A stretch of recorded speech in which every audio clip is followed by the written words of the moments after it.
यह कहानी भारत की प्राचीन नगरी काशी, वाराणसी की है, जहां एक साधारण व्यक्ति ने अपने पराक्रम और बुद्धिमत्ता से इतिहास रच दिया, लेकिन उसकी गाथा समय के धुंध में खो गई।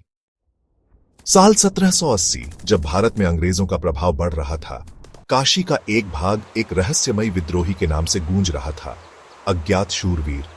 उसका असली नाम कोई नहीं जानता था, लेकिन रात के अंधेरे में वह अंग्रेजों की टुकड़ियों पर हमला करता और सुबह होते ही गायब हो जाता।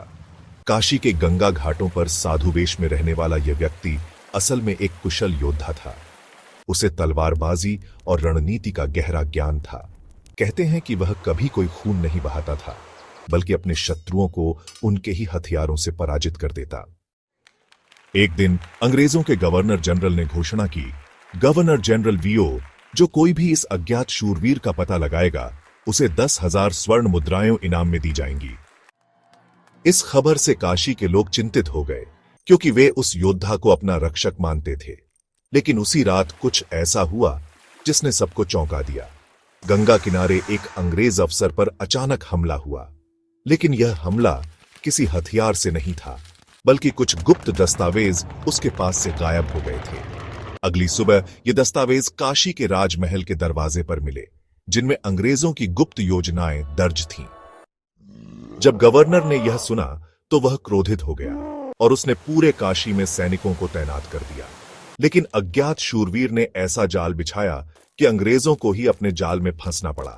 आखिरकार जब अंग्रेजों ने उसे पकड़ने की योजना बनाई, तो वह एक आखिरी संदेश छोड़कर गायब हो गया। अननोन वॉरियर काशी को कोई गुलाम नहीं बना सकता जब तक इसकी आत्मा स्वतंत्र है।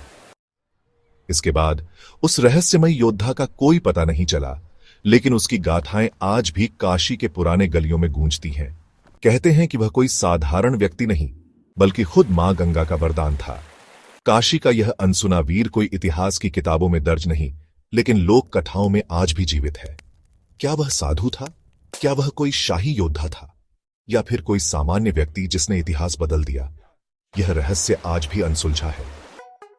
अगर आपको यह कहानी पसंद आई तो लाइक, शेयर और सब्सक्राइब करें, और बताइए कि क्या आपको ऐसी और कहानियां सुननी है। भारत की अनसुनी कहानियां आपके अपने चैनल अरोरा पर।